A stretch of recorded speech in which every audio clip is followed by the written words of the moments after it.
السلام علیکم۔ ان الحمد للہ نحمده ونستعینه ونستغفره ونعوذ باللہ من شرور انفسنا ومن سیئات اعمالنا من يهده الله فلا مضل له ومن يضلل فلا هادي له واشهد ان لا اله الا الله واشهد ان محمدا عبده ورسوله يا ايها الذين امنوا اتقوا الله حق تقاته ولا تموتن الا وانتم مسلمون يا ايها الناس اتقوا ربكم الذي خلقكم من نفس واحده وخلق منها زوجها وبث منهما رجالا كثيرا ونساء واتقوا الله الذي تساءلون به والارحام ان الله كان عليكم رقيبا يا ايها الذين امنوا اتقوا الله وقولوا قولا سديدا يصلح لكم اعمالكم ويغفر لكم ذنوبكم ومن يطع الله ورسوله فقد فاز فوزا عظيما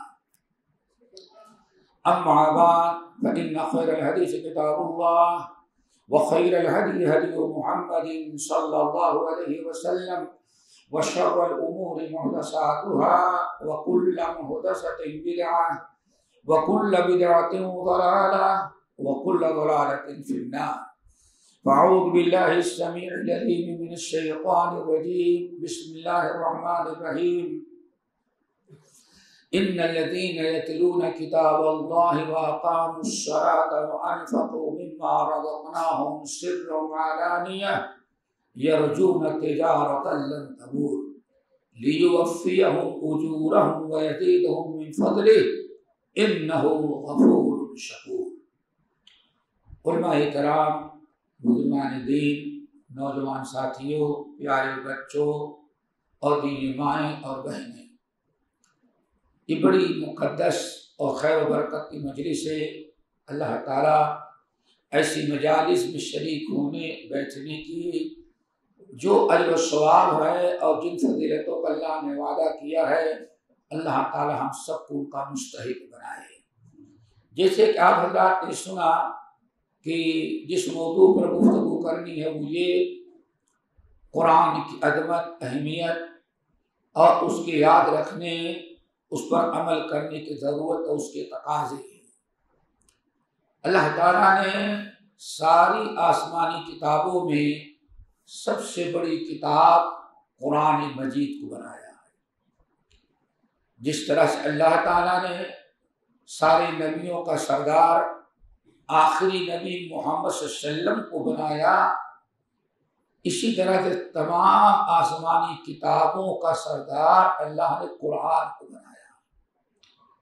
تورات، انجیل، زبور، کسی کتاب کے بارے کسی کتاب کو مہیمن نہیں کہا، لیکن اللہ نے قرآن پاک کو مہیمن قرار دیا ہے۔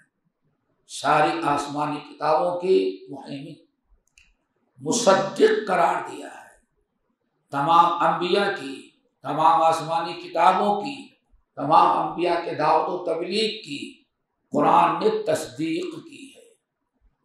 اور کمال تو یہ ہے کہ بعض اہل علم نے بڑی پیاری بات کہی کہ یہ قرآن جو ہم کو ملا ہے ایک ایسا ہے، اللہ تعالیٰ کا ایک تحفہ ہے، اللہ تعالیٰ کا اتنا بڑا یہ گفٹ ہے کہ اللہ رب العالمین نے جس نبی پر اس قرآن کو نازل کیا وہ سارے نبیوں کا سردار بنا، اور جس رات میں، جس مہینے میں اللہ تعالیٰ نے اس قرآن کو نازل کیا، شہر رمضان الذی انزل فیہ قرآن، سال کے 12 مہینوں میں سب سے بڑا مہینہ ہو گیا ہے۔ اس سے آگے بڑھے، انا انزلناہ فی لیلۃ القدر، قرآن کو جس رات میں نازل کیا وہ رات کائنات کی ساری راتوں کی سب سے افضل رات بن گئی۔ اور اللہ تعالیٰ نے جس امت کے لیے یہ قرآن نازل کیا، کہ موجودہ امت، اللہ تعالیٰ نے اس امت کو خیر امت کا لقب دے دیا۔ اور کتنی خیر امت کی رقم. آپ ذرا اس حدیث پر غور کریں. حضرت بہز ابن حکیم رضی اللہ تعالیٰ عنہ حدیث کے راوی، سنن ترمذی وغیرہ کی، مسند احمد کی، قیامت کے دن حشر کے میدان میں اللہ تعالیٰ جتنے جنتی ہوں گے آدم کے زمانے سے لے کر کے قیامت کی صبح تک، سب کو اللہ تعالیٰ 120 صفوں میں کھڑا کرے گا. کتنی صفیں لگے گی؟ 120. 120 صفوں میں کمال ہے کہ 80 صفیں اس امت کی ہوں گی. کتنی؟ 80 صفیں اس امت کی ہیں دوستو. اللہ اکبر. اس امت کا یہ مقام 80 صفیں اس امت کی ہوں گی. اب باقی کتنی بچی؟ کتنی صفیں بچی؟ 40. اور انبیاء کتنے بچے؟ کم سے کم جو روایت ہے 1,23,999. یہ ہوتا ہے نا 1,23,999 نبیوں کی امتیں بچی. اور جنت کے صفحے کتنی رہ گئیں گے؟ صرف. اب اسی میں 1,0999 نبیوں کی امتوں کو تقسیم کیا جائے گا. کنتم خیر امہ اخرجت للناس تأمرون بالمعروف وتنہون عن المنکر. یہ قرآن کی برکت ہے دوستوں کہ جس کا قرآن سے ذرا ٹچ ہو گیا اللہ تعالیٰ نے اس کو دنیا میں اٹھا دیا. ان اللہ یرفع بہذا الکتاب اقواما ویضع بہ آخرین. فتح مکہ کے بعد سن 8 ہجری میں مکہ فتح ہوا. فتح ہونے کے بعد دنیا عرب کے سارے قبیلے ایمان لانے کے لیے، اسلام لانے کے لیے وفد وجوق درجوق نبی علیہ السلام کے پاس آنا شروع کر دیا. سارے وفد کا ثقیف یعنی طائف کا وفد آیا. اور یہ طائف کے وہی لوگ ہیں جنہوں نے نبی صلی اللہ علیہ السلام جب تبلیغ کی گئی تو پتھر مار مار کر کے آپ کو بے ہوش کر دیا تھا اور بڑا برا سلوک کیا. یہ لوگ اب مدینہ آ رہے ہیں اسلام لا کر کے نبی علیہ السلام کے دست مبارک پر بیعت کرنے کے لیے. پتہ چلا کہ طائف کا وفد آ رہا ہے بہت بڑا. مغیرہ ابن شعبہ رضی اللہ تعالیٰ عنہ، یہ بڑے مشہور صحابی، نام سنا ہوگا. یہ بھی طائف کے رہنے والے تھے اور انہی کی قوم، انہی کے قبیلے کے لوگ آ رہے ہیں ہجرت کر کے مدینہ میں.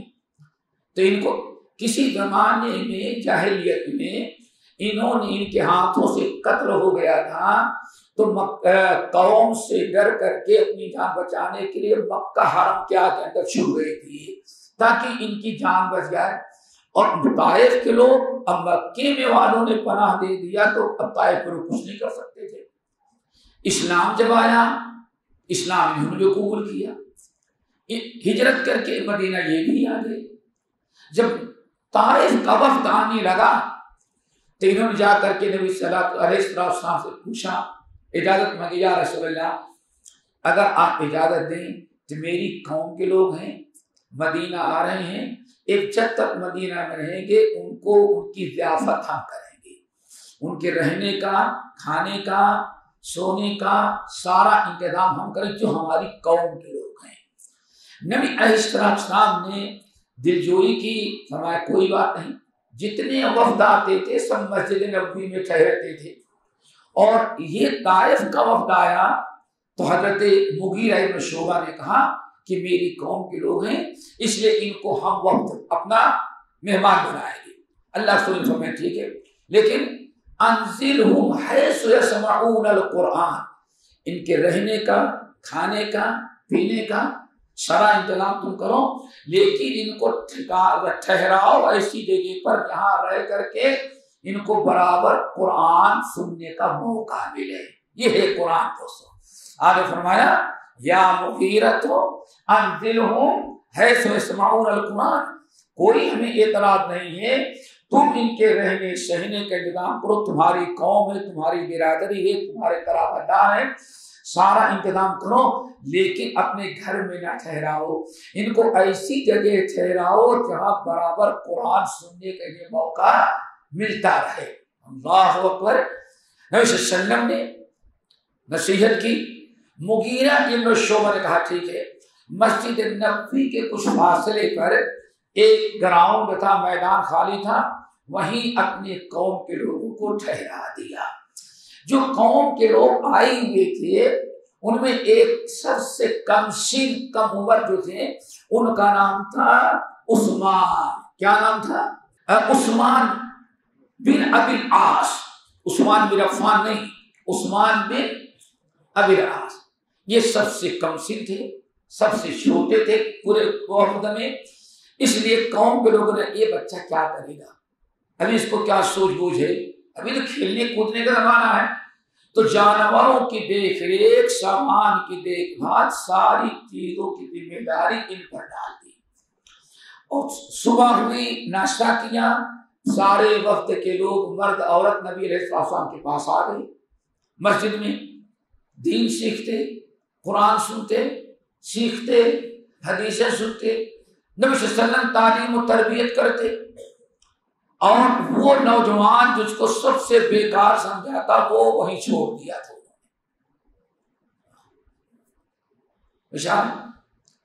جب لوگ آتے، صبح کھانے پینے ناشتہ کر کے آئے، جب دوبارہ مجلس برخاست ہوتی تو سارے لوگ جاتے تو وہ بیچارے آرام کرتے، سب کا بستر لگاتے، سواری کے جب سب سو جاتے تو چپکے سے وہ مسجد نبوی میں آ جاتے تھے۔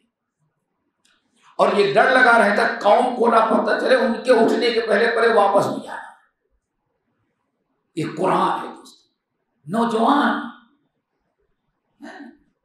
انسان محنت کرے اسلام کے لیے، قرآن کی فکر کرے، سارے مرد و زن سو جاتے اور یہ بیچارے کیا کرتے، اب تو ہماری ڈیوٹی ختم ہو گئی ہے، جو سب سو گئے تو چپکے سے اٹھتے مسجد نبوی آتے، اگر اللہ رسول سے مل گئے تو ان سے کچھ پوچھتے، اگر لوگ چلے گئے ہیں اپنے اپنے گھر تو سب کے گھروں کو پتہ لے کر کے عثمان بن ابی العاص جا کے دروازہ کھٹکھٹاتے، بھائی ذرا دو چار آتے ہیں آپ لوگ بالکل سکھا دیں، قرآن سیکھتے، دین سیکھتے، مسئلے مسائل سیکھتے، قرآن یاد کرتے، اور ڈر لگا رہتا واپس آئے تو قوم کے بیدار ہونے کے پہلے کیوں بیدار ہوا پانی لاتے دے، ہماری نوکری ڈیوٹی کیا کریں گے، بیچارے بھگ کر کے آ جاتے، کسی سے کچھ نہیں بولتے تھے۔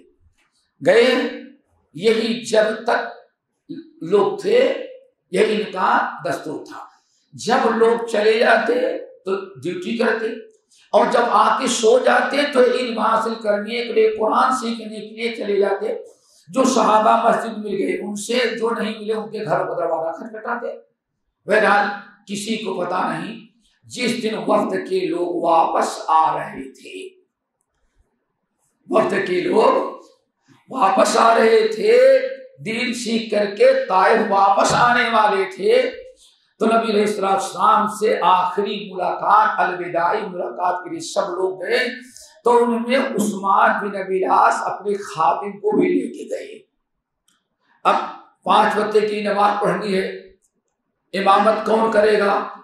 نبی صلی اللہ علیہ وسلم نے سب کو بیٹھایا، کہا قرآن سناؤ، جس کا قرآن زیادہ یاد ہوگا وہ امام بنے گا، قوم کا سردار وہ بنے گا، گورنر اس کو بنائیں گے۔ اور سب سے بیکار قوم نے کس کو قرار دے رکھا تھا؟ عثمان بن ابی العاص۔ اب یہاں تو سب ایک ساتھ بیٹھے نبی صلی اللہ علیہ وسلم کے سامنے، ہاں بھائی آپ قرآن سنائیں، وہ قرآن سنا رہا ہے، غلطی ہوئی تھے ٹوک دیتے تھے اس کو، یہ ایسا نہیں ایسا ہے، سب نے سنایا۔ جب ان کی باری آئی تو قوم کو لوگ سمجھتے یہ تو خادم ہے، نوکری کرنے والا، یہ کیا یاد کرے؟ پتا چلا جتنے لوگ تھے مرد عورت بوڑھے جوان، سب سے زیادہ قرآن عثمان کو یاد، سب سے زیادہ اس کو قرآن یاد ہے۔ اب بڑی چیمو کیوں شروع کی، یہ کب سیکھا، کون اس کو سکھاتا تھا؟ پوچھا گیا تو کہا جب تک آپ لوگ پڑھنے کے لیے آتے تھے میں ڈیوٹی کرتا تھا، اور جب آپ لوگ آ کے سو جاتے تو میں علم حاصل کرنے کے لیے آتا تھا۔ ہم نے کسی کا دروازہ نہیں چھوڑا، کھٹکھٹا کر کے۔ کوئی انسان دوہر کے بعد قیلولہ کرتا تھا، جب بھی اٹھا کر کے اس سے کہتے قرآن کتنا یاد ہے ذرا مجھے یاد کرا دو۔ اللہ اکبر۔ نبی صلی اللہ علیہ وسلم خوش ہو گئے اور فرمایا فَذْهَبْ أَنْتَ إِمَامَهُمْ، جاؤ اس پوری قوم کا سردار اور مسجد کا امام تمہیں بنایا گیا۔ سارے لوگ اب تمہاری امامت میں جمعہ پڑھیں گے، عید پڑھیں گے، پانچ وقتہ نماز پڑھیں گے، مسئلے مسائل ہیں، قاضی ہم نے تم کو بنایا ہے۔ دوستو یہ ایک مثال ہے ہمارے اور آپ سب نے قرآن کیسی عزت دیتی ہے۔ یہ ہمارے علماء کرام موجود ہیں، یہ قرآن کوئی معمولی چیز نہیں، یہ بہت بڑی ان اللہ یرفع بہذا الکتاب اقواما ویضع بہ آخرین۔ پوری امت کا، پوری قوم کا عروج و زوال اسی قرآن پر موقوف ہے۔ لیکن افسوس حیات حکمت قرآن گیری ببندہ صوفی و ملا عصیری بآیات استرا کاری جدے نیست کہ یاسین و آسام میری۔ علامہ اقبال کہتے ہیں ساری عزت مسلمانوں کی، پوری ملت کی، پوری قوم کی۔ اللہ رب العالمین وَإِنَّهُ لَذِكْرٌ لَكَ وَلِقَوْمِكَ، اے نبی آپ جب تک زندہ ہیں اس دنیا میں آپ کی عزت، آپ کا وقار، آپ کو گرما، اور آپ کے بعد یہ آپ کی قوم جو بیٹھی ہے صحابہ، ان کا بھی وقار، ان کی ساری عزت اللہ نے اس قرآن کے اندر رکھی ہے۔ اگر یہ قرآن سے جڑے رہے تو یقیناً دنیا میں کامیاب ہوگے۔ ٹھیک ہے دوستو، سنا ہوگا وہ زمانے میں معزز تھے مسلمان ہو کر اور تم خوار ہوئے تاریخ قرآن ہو کر، حیات حکمت قرآن گیری بندہ صوفی و ملا عصیری۔ تم نے سب کچھ پڑھا، ہندوستانی مسلمان سب کچھ پڑھا، لیکن قرآن پڑھ کے دین قرآن سے سیکھنے کی کوشش نہیں کی، بلکہ بس بآیات استرا کارے جدے نے کل ابیاسین او آسا بغری، تعویذ لکھنے کے لیے قرآن کو تم نے استعمال کیا، اور یاسین پاکٹ سائی جگہ ہے۔ کیوں؟ کسی نے کہہ دیا یاسین پاکٹ میں رہے گی تو رزق میں برکت ہوگی، آیت الکرسی اس نے ٹانگ رکھا ہے، سورہ مزمل اس نے ٹانگ رکھا ہے، اس کے ٹانگنے سے برکت ہوگی۔ میرے بھائیوں، آپ کے گھر میں 10 فیملی ہے، آپ کی ایک نسخہ قرآن، آپ کے بیگم کا ایک نسخہ، بہو کا ایک قرآن الگ سے، میکے سے لے کے سسرال سے لے کے آئے، وہ بھی گفٹ سمجھ کے سنہرے ڈبے کے اندر۔ آپ 10 آدمی 10 قرآن الماری کے اندر رکھا ہے، لیکن کوئی بلا ٹل رہی ہے۔ کیوں؟ قرآن ٹانگنے کے لیے، چومنے کے لیے نہیں، ایک آیت قرآن سیکھنے کے لیے، اس پر عمل کرنے کے لیے۔ حیات حکمت قرآن گیری ببندہ صوفی و ملا عصیری۔ قرآن سیکھ کر کے تو دین پر عمل نہ کیا، بلکہ اپنے ساری زندگی پیر اور فقیر کو تو نے دے دیا۔ بیٹا بھی پیدا ہو تو نام کون رکھے؟ پیر صاحب رکھیں۔ ایک صاحب کو بیٹا پیدا ہوا اسی علاقے کے، شیخ صاحب کا نام بتائیں، میں نے کہا عبداللہ، نہیں پھر کیا، اصل میں بیٹا ہوا ہے لیکن پیر صاحب سے مشورہ کروں گا تو پیر صاحب بتائیں کہ بچے کا نام کیا ہے، رکھ دیا، ٹیلی فون کیا یہاں، پیر صاحب نے کہا عبداللہ نام بڑا چلالی ہے، بیٹا بڑا غصے والا ہوگا۔ بدبختی، جتنے بڑے جاہل یہ ہے، اس سے بات بڑا جاہل و پیر بیٹھا ہوا ہے، بڑا چلالی نام ہے، بچے کو اب بیمار رہے گا، اور بچہ بڑا چلال والا، ذرا نارمل چاہیے۔ پھر کیا رکھا؟ بچے کو پیر بخش نام رکھ دو۔ اللہ نے نہیں دیا، پیر بابا نے دیا ہے، نام رکھنے ہی سے شرک تم نے شروع کر دیا۔ تو دوستوں بتا رہا تھا کہ اللہ نے فرمایا وَإِنَّهُ لَذِكْرٌ لَكَ وَلِقَوْمِكَ، اے نبی آپ اور آپ کی امت کا سارا عروج، ساری عزت اور سارا غلبہ اللہ نے کس میں دے رکھا ہے؟ ایک قرآن کے اندر۔ قرآن سے جڑے، قرآن کو پڑھو، قرآن کو سیکھو، قرآن پر عمل کرو، قرآن کی نشر و اشاعت کرو۔ قرآن نے اطیعوا اللہ و اطیعوا الرسول کا حکم دیا ہے، اطیعوا اللہ و اطیعوا الرسول عمل کرو۔ یہ ساری کائنات تمہارے لیے بڑی اچھی بات کسی نہیں کہ محمد سے وفات تونے تو ہم تیرے ہیں، یہ جہاں کیا چیز ہے لوح و قلم تیرے ہیں۔ دوستو قرآن سے جڑنا، ایک اونٹ کا چرواہا فورمینی کا کام کرنے والا انسان، پوری قوم کا خادم عثمان. اللہ نے قرآن اور علم کی برکت سے پوری قوم کا سردار بنایا. اور بھی نہیں، یہی عثمان ہیں جس کو ایک نوجوان صحابی، جس کو اللہ کے نبی صلی اللہ علیہ وسلم اسلام بھیجے تھے، یہی وہ پہلا مرد مومن، یہی وہ نوجوان ہے عثمان بن ابی لاج، جس نے سب سے پہلے بامبے سمندر پار کر کے ہندوستان میں اسلام لے کر کے آیا. عمر بن الخطاب کے زمانے میں جو سب سے پہلے سن 14 ہجری میں، یعنی ابھی تھوڑا ہی وقت گزرا تھا، اسلام کا جھنڈا لے کر کے اگر بحرین کو کراس کرتے ہوئے ہندوستان کی زمین پر آئے تو کون تھا؟ وہ بچہ تھا جس کو لوگ اپنا اونٹ چلانے اور بستر لگانے کے لیے منتخب کر رکھے تھے. دوستوں، اللہ تعالیٰ سے دعا کرو اللہ ہم سب کے اندر قرآن سیکھنے سکھانے کا شوق اور جذبہ پیدا کر دے. قرآن کی عظمت اور مقام مرتبہ دوستوں یہ بہت ہی اونچا ہے. اللہ رب العالمین نے وعدہ کیا ہے اِنَّا نَحْنُ نَزَّلْنَا الْقُرْآنَ وَإِنَّا لَهُ لَذِكْرٌ. ہم نے ذکر نازل کیا. ذکر سیکھنا ہے قرآن ہم نے نازل کیا. قرآن کی حفاظت بھی ہم ہی کریں گے.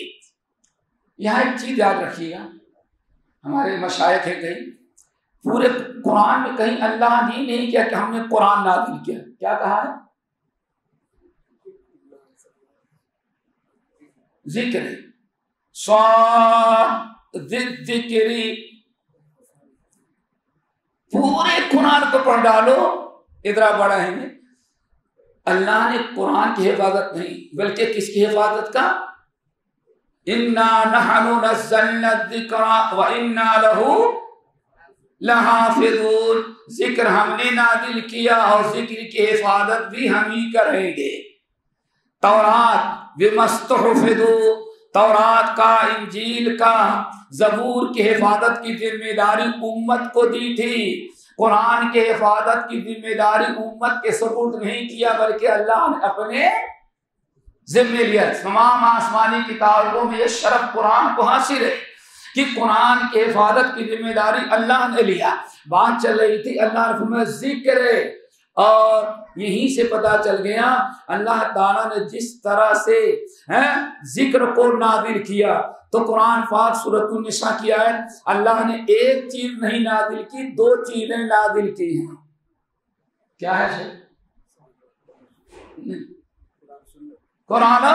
وَأَنزَلَ اللَّهُ عَلَيْكَ الْكِتَابَ وَالْحِكْمَةَ وَعَلَّمَكَ مَا لَمْ تَكُنْ تَعْلَمُ وَكَانَ فَضْلُ اللَّهِ عَلَيْكَ عظیمہ. اللہ نے آپ پر قرآن بھی نازل کیا اور ہدیہ کا حکمت بھی نازل کی.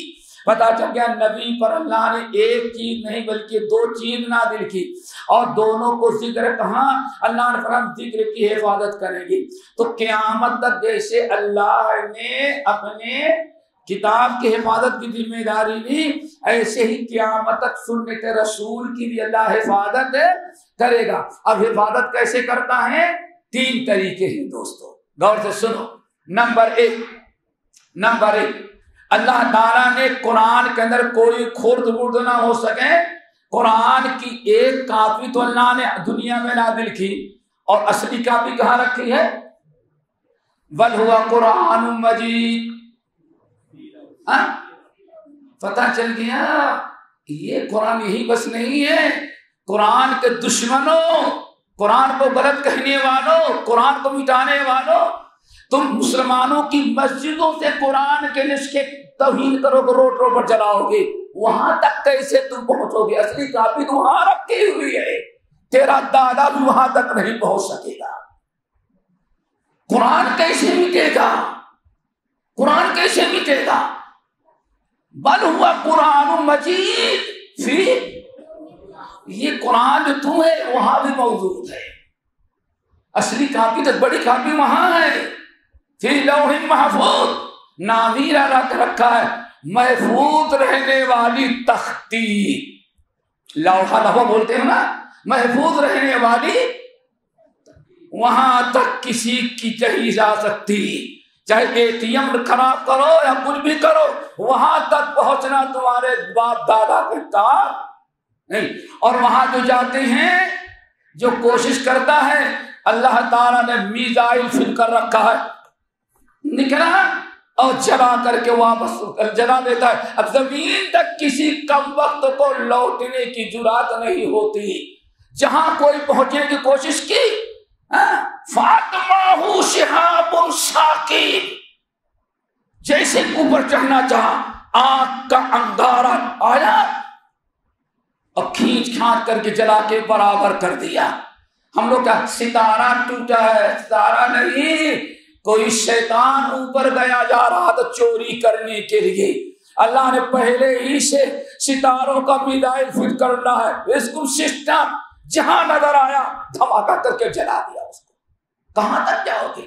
ایک تو یہ ہے دوستو قرآن کہاں محفوظ ہے.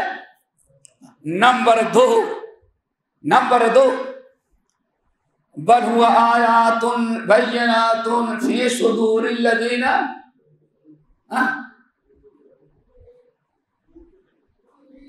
وہ تو یہ مسجدوں میں بیٹھنے والے جو حفاظ ہیں اللہ ان کے سینے میں محفوظ کر دے گا. دنیا کے اندر آسمانی کتابوں میں سوائے قرآن کے کوئی ایسی کتاب نہیں موجود ہے جو 6 سال کا بچہ بھی اپنے سینے کے اندر محفوظ کر لے. کہاں کتنے سینوں کو چاک کر کے قرآن کو مٹاؤ گے؟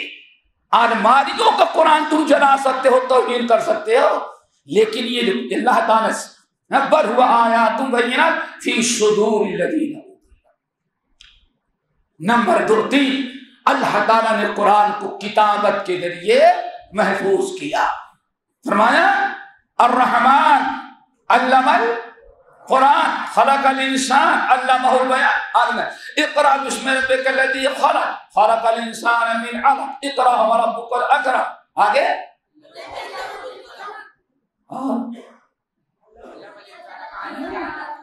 علم بالقلم، اللہ نے قلم پیدا کیا ہے، لوح محفوظ میں رب نے لکھا ہے، اور یہاں قرآن سے محبت کرنے والا لکھ کر کے کتاب کی شکل میں محفوظ کرے گا.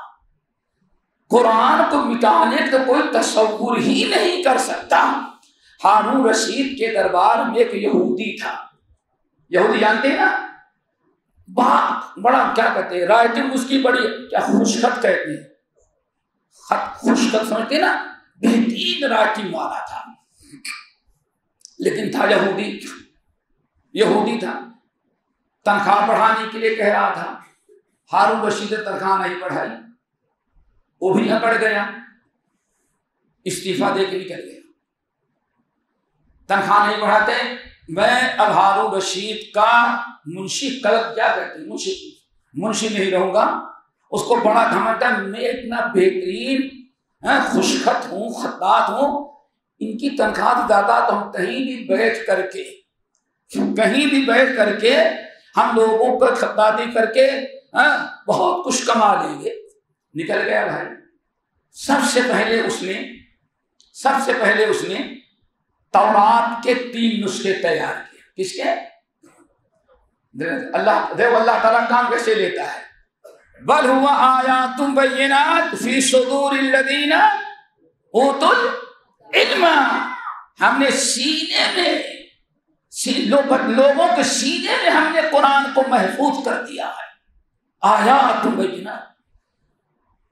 تو اس نے کیا کیا؟ سب سے پہلے اندازہ لگانا چاہا. سب سے پہلے تورات کے 3 نسخے تیار کیا. کتنے ہوتے؟ نمبر 1 سورتوں کو ترتیب اس نے بدل دی. تورات کی ایک نسخہ تیار ہوا. دوسرا نسخہ تیار کیا، اس نے کیا کیا، کچھ سورتیں نکال دی، کم کر دیا. اور تیسرا نسخہ کچھ میں عربی زبان کا تھا، اس نے کچھ صورتیں بنا کر کے بڑھا. ہو گئے نا. ایک کی ترتیب بدل دی، دوسرے میں گھٹا دیا، اور تیسرے میں بڑھا دیا. اور ماشاءاللہ خوب اچھی طرح سے لکھ کر کے تیار کیا، لپیٹا اور لے جا کر کے دیا. اس نے جو سب سے بڑی عبادت گاہ جو تھی، پتہ نہیں کیا کہتے ہیں، گرجا کہتے ہیں، چرچ کہتے ہیں، گرجا میں یہودیوں کے گرجے میں حضرت نکلے، کیا ہے کون؟ ارے بس صاحب اللہ نے مجھے ایک فن دیا ہے خطاطی کا، تو میں نے سوچا اس سے بڑا کام کیا ہوگا کہ اللہ کی کتاب کی تورات کے 3 نسخے تیار کر کے آپ کو گفٹ دے دے، ہمارے لیے صدقے جاریہ ہوگا۔ پکڑا دیا، گفٹ لیا، ماشاء اللہ سبحان اللہ بارک اللہ تبارک اللہ، رکھا اور دے دیے گفٹ، واپس آ گیا۔ پھر اس نے کہا یہ تو کام چل گیا، اب انجیل کے 3 نسخے ایسے تیار کیا، اس نے انجیل کے 3 نسخے تیار کیا۔ انجیل میں بھی وہی، پہلے نسخے میں تو ترتیب اس نے بدل دی، دوسرے میں کچھ نکال دیا اور تیسرے میں کچھ بڑھا دیا۔ اب 3 نسخے انجیل کے تیار کیا اور بغداد کے سب سے بڑے چرچ کے اندر سنڈے کے دن لے گیا، کیونکہ زیادہ پبلک رہتی، حضرت کو پیش کیا۔ کیا ہے صاحب، اللہ تعالیٰ نے لکھنے کا ایک اچھا فن دیا ہے، میں چاہتا ہوں اللہ کی کتاب خدمت کروں، اور سب سے پہلے میں نے آپ کو بھی دیا تاکہ ہمارے لیے صدقے جاریہ ہو، اور آپ بڑے مقدس ہستی دعا کریں گے تو ہمارے لیے رزق کا دروازہ بھی اللہ کھول دے گا۔ ماشاءاللہ، اور عیسائیوں کے پنڈت نے دیکھا آگے پیچھے، واہ اللہ سبحان اللہ بارک اللہ تبارک، کیا خوب دیکھے آ گیا، حوصلہ کم وقت تک اور بڑھ گیا۔ اب اس نے قرآن کے 3 نسخے تیار کیے، اور ویسے ہی ترتیب اس نے آگے پیچھے کیا۔ پہلا سورۃ الفاتحہ کو آخر میں لے گا، سورہ ناس کو پہلے کر دیا، سورۃ المائدہ کو دوسری سورت قرار دے دیا، سورۃ بقرہ کچھ کیا اس نے، اور تیسرے نسخے میں دوسرے میں کچھ صورتیں نکال دی اور تیسرے میں کچھ اپنی طرف سے بڑھا دیا۔ خود جزان ملے، پہلے بیٹا بغداد کی جامع مسجد میں آیا، مؤذن تھا بیچارہ، کہا امام صاحب کہاں ہیں؟ کہا وہ تو آج نہیں ہے۔ کیا بات ہے؟ نہیں ہمیں ان سے ملنا ہے۔ ارے مجھے بتاؤ، مجھ سے بتاؤ کیا ہے تمہارا پیغام ہو جائے۔ اصل میں کیا بتائیں، اللہ نے ایک فن ہم کو دیا ہے خوش خطی کا، تو میں چاہتا ہوں جتنی اللہ تعالیٰ کی 4 بڑی کتابیں ہیں سب کے نسخے اپنے ہاتھوں سے لکھ کر کے دے جو ہمارے لیے صدقے جاریہ ہو۔ ہم نے یہودیوں کو بھی دیا، عیسائیوں کو بھی دیا، اور آپ کے مولانا صاحب کو دینا چاہتے جو یہاں کے ہیڈ ہیں بڑے مولانا۔ تو مؤذن صاحب نے کہا وہ تو نہیں، ہم کو دے دو، ہم پہنچا دیں گے، لے لو لے لو، دے دیا۔ امام مؤذن صاحب نے پلٹ کر کے دیکھا تو پہلی میں کچھ نہ کچھ سورۃ الفاتحہ سورہ ناس کی جگہ سورہ ناس، سورۃ الفاتحہ کی جگہ سورۃ المائدہ، سورہ بقرہ کی جگہ بقرہ جو ہے سورۃ التوبہ کی جگہ، ترتیب ماشاءاللہ ماشاءاللہ، خوش ہو گیا کہ اس کو بیوقوف بنایا رکھ لیا۔ دوسرا دیکھا تو اس میں کچھ صورتیں گائے، 114 صورتیں میں سے وہ صورت سے رکھ لیا، ماشاءاللہ ٹھیک ہے انتظار کرو۔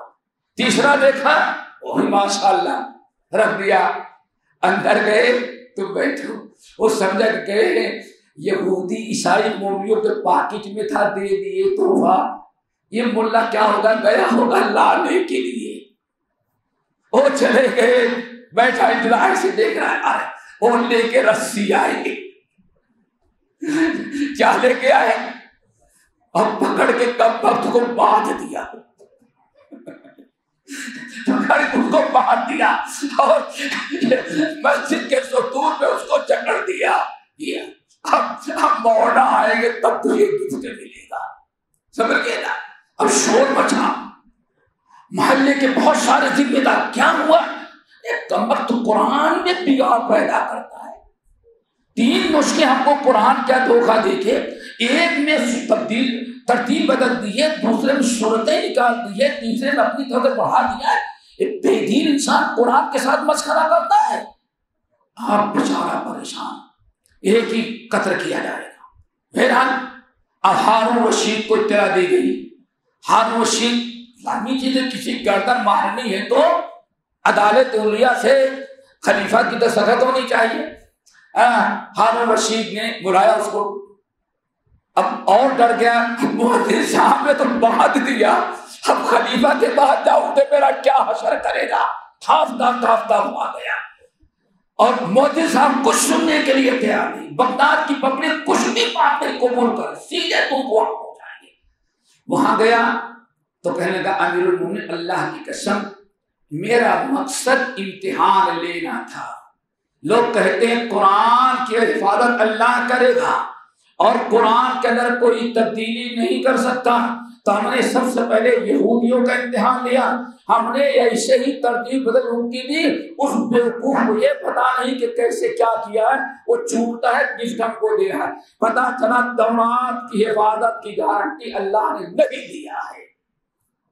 پھر انجیل کے 3 نسخے تیار کیے، تو اس نے بھی ان کے بھی گرجے میں گئے، چرچ میں گیا تو وہاں اتنا ہی بڑا بیوقوف وہ بھی ملا، اس نے بھی گفٹ دیا، یہ پتا نہیں کہ ہم نے کیا اس کے اندر گڑبڑی کی ہے۔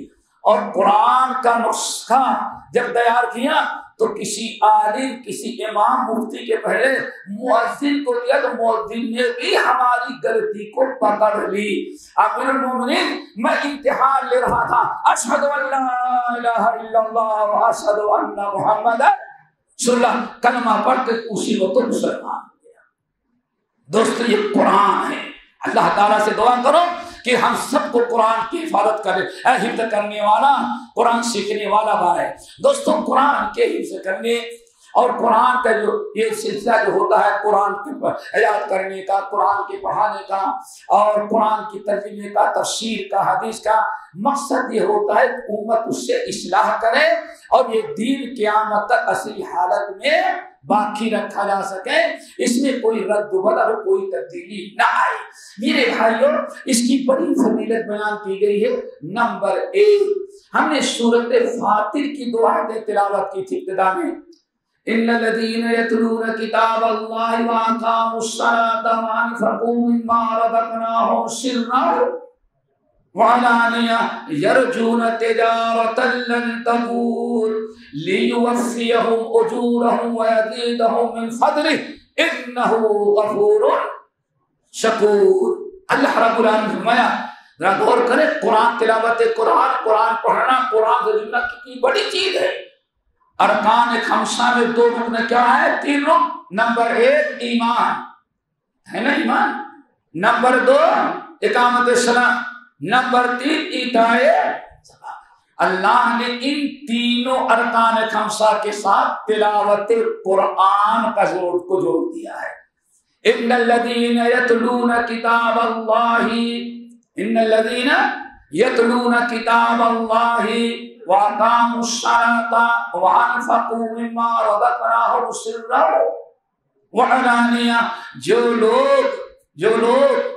جو ایمان والے، ان الذين يتلون كتاب الله، جو اللہ تعالیٰ کی کتاب کی تلاوت کرتے ہیں۔ اس میں کوئی ایسا ہے مسلمان جو کہہ دے میں قرآن کی تلاوت نہیں کرتا؟ کیا ہے؟ کوئی کہہ سکتا ہے میں تلاوت نہیں کرتا؟ میں تو قسم کھاؤں نہیں، سب تلاوت کرتے ہیں۔ کام آپ کا قسم میں کھاؤں گا نہیں کرتے؟ ارے بے ایمان سے بے ایمان تو کم سے کم رمضان کی تلاوت کر لیتا ہے بھائیو۔ دنیا میں تو سبھی تلاوت کرتے ہیں قرآن کا، لیکن یہاں یہ ہمارے مسائل موجود ہیں، اس سے رمضان کی تلاوت کافی نہیں ہے۔ ان الذین یتلون، اس صیغہ فعل مضارع ہے، کیا کہتے ہیں مضارع؟ فیوچر، حال اور مستقبل، جس میں 2 زمانہ پایا جاتا ہے، ایک تو ہوتا ہے کیا؟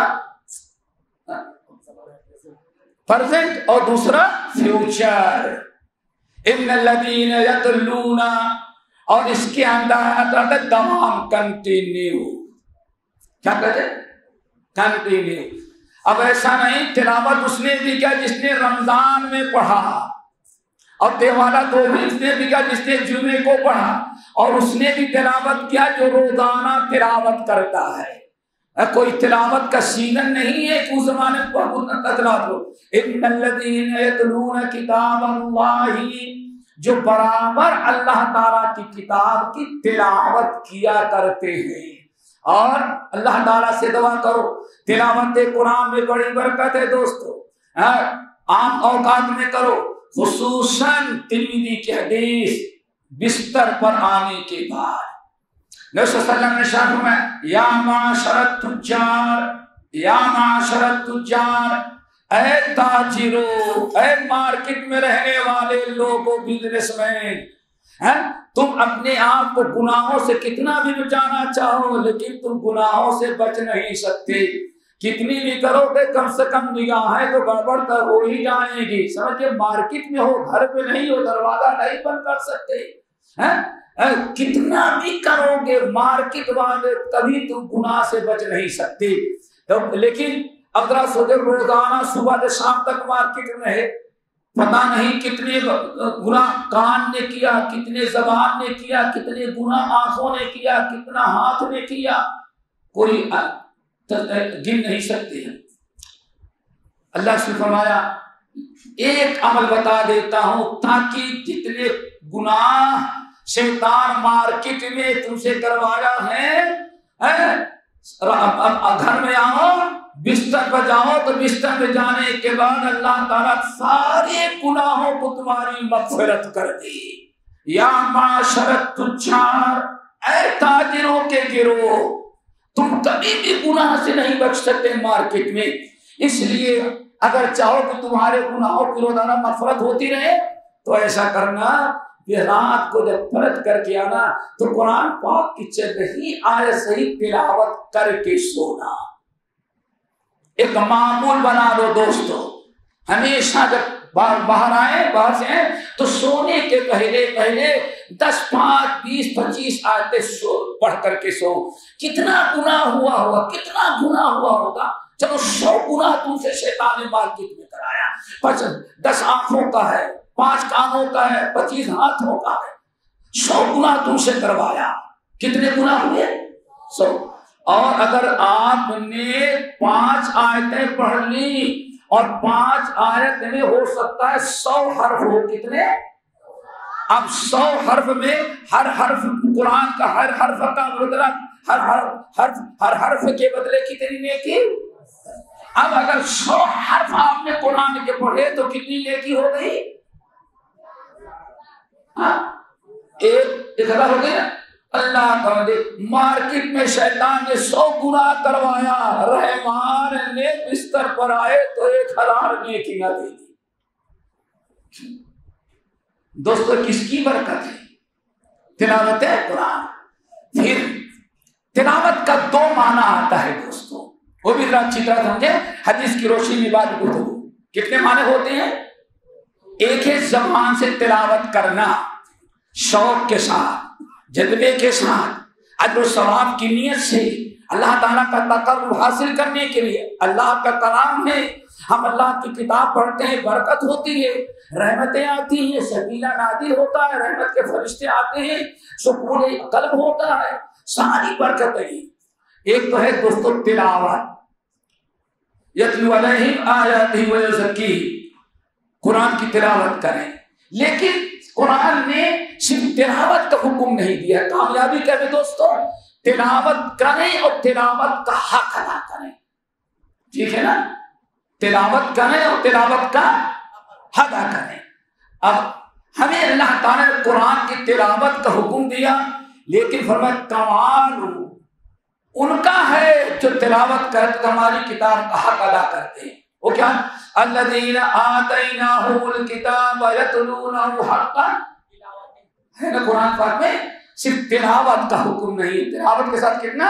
الذین آتیناہم الکتاب یتلونہ حق تلاوتہ، وہ جن کو ہم نے کتاب دیا ہے، قرآن دیا ہے، قرآن دیا۔ الذین آتیناہم الکتاب، ہمارے محبوب بندے جن کو ہم نے کتاب پر ایمان لانے کی توفیق دی ہے، کتاب کو پڑھنے سمجھنے سیکھنے کی توفیق دی ہے، وہ کیا کرتے ہیں؟ یتلونہ حق تلاوتہ، قرآن کی تلاوت کرتے ہیں تو تلاوت کا حق ادا کر دیتے ہیں۔ کیا کرتے ہیں دوستو؟ تلاوت کا، اب تلاوت کا حق ادا کرنا یہی بتانا چاہتا تھا۔ تو تلاوت کے 2 معنی ہیں، ایک ہے آیات کو خشوع و خضوع کے ساتھ اپنی زبان سے تلاوت کرنا، سمجھ گئے نا؟ جس کو ہم تلاوت قرآن کہتے ہیں، ایک ہی۔ دوسرا معنی ہے تلاوت کا پیچھے پیچھے چلنا۔ آج اس کی ضرورت ہے دوستو۔ ایسے ایک دکان پہ بیٹھا ہوا تھا، پہچان کے بیٹھا ہوا تھا، رمضان کا مہینہ تھا، شیخ رمضان کا، اور ماشاء اللہ ایک صاحب یہاں سے آئے بڑے شین کار کے ساتھ، ٹوپی کے ساتھ، اتنی اسپیڈ سے اوپر چل گئی، نیچے دکان ہے اوپر گئے تو میں سمجھا شاید پہلے سمجھا کسٹمر آ رہا ہے، لیکن کسٹمر شیٹ کی کوئی پرواہ، سیدھے اس سیڑھی پکڑا اوپر گیا ماشاء اللہ، اور ٹھیک 10 منٹ کے بعد وہ جس اسپیڈ سے گئے تھے اس سے زیادہ اسپیڈ سے وہاں باہر نکلے، نہ سیٹ سے سلام نہ کچھ لیا نہ دیا۔ تو اپنے سیٹ صاحب کو پوچھا کہ کون ہے؟ ارے آپ نہیں، میں نہیں پہچان۔ ارے آپ ان کو نہیں، میں پہچان کر سکا۔ ارے یہ بڑے زبردست حافظ صاحب ہیں، تو رمضان میں بلاتا ہوں، برکت والا مہینہ، حافظ صاحب ایک پارہ اوپر جا کے پڑھتے ہیں تاکہ سال بھر دکان میں برکتیں آتی رہیں۔ اب ذرا سنو، 10 منٹ میں قرآن اس نے ایک پارہ پڑھ ڈالا۔ کتنا پڑھ ڈالا؟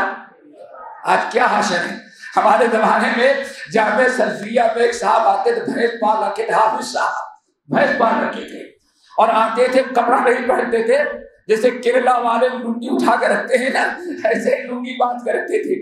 ان کا نام تھا حافظ انجن۔ کیا تھا؟ حافظ انجن۔ ان کا چیلنج تھا کہ میں آج تک دنیا میں کوئی حافظ ایسا نہیں پیدا ہوا کہ میں تراویح پڑھاؤں تو ان کو لقمہ دے سکے، یعنی اب بھولتے ہی نہیں۔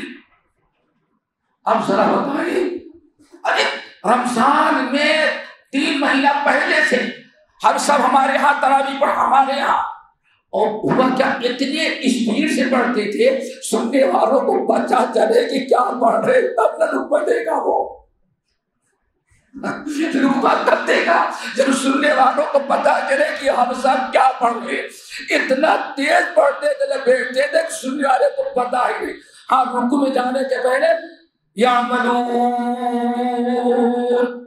اب پتا چلتا کہ کیا پڑھے، یعملون پڑھے کیا، اب رکوع میں جانا، اس کے علاوہ کوئی سمجھتا ہی نہیں تھا، اور بڑا فخر کرتا تھا۔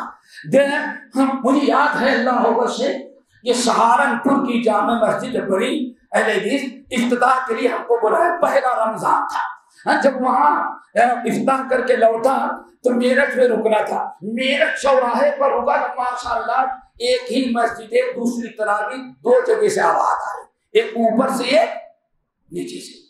تو میں سمجھا کہ شاید کی مطلب انگریز نے بہت سارا فیصلہ کیا، ایک مسجد میں نیچے اہل حدیث کیا ہے اور اوپر احناف، ایسے بہت ساری مسجد آج بھی انڈیا میں سے، ادھوری میں آپ چلے جائیں ابھی مسجد ہے، ایک ہی مسجد میں 2 آدمی کو، 2 فرقے والوں کو۔